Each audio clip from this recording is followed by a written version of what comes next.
Hello, I would like to express a little bit of intuition about momentum.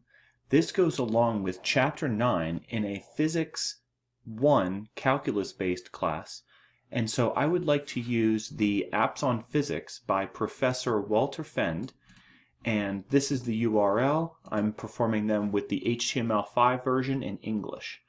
And I'd like to click on this one that says Newton's Cradle, and it looks like so.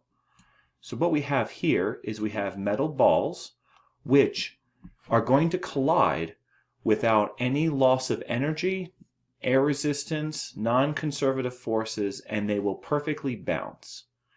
And so when we swing balls down here, we will first have the conservation of mechanical energy, but we will also have the conservation of momentum. And momentum is going to be mass times velocity. And so depending upon how many balls are here and are swung down, there will be different mass and thus different momentum. Both the momentum and the energy will be conserved. So if one ball comes down and collides, then one ball should pop out the other side.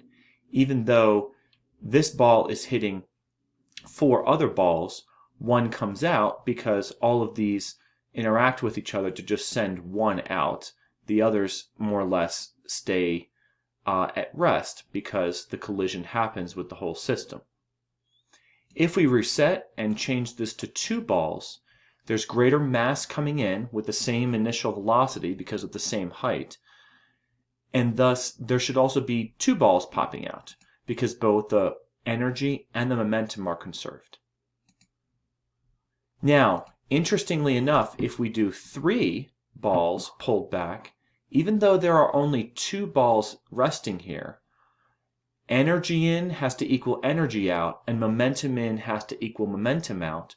That's because all the forces are internal between the balls themselves. There's no external forces.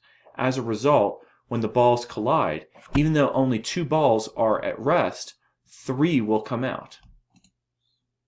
So notice that is what happens.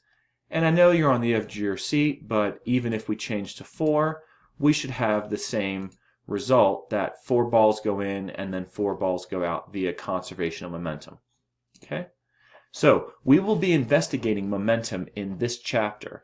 So I wanted to post this quick bit of intuition. Thank you for your attention. Please smash that like button and give this video a thumbs up. Please subscribe to the channel, and I will see you in the next video.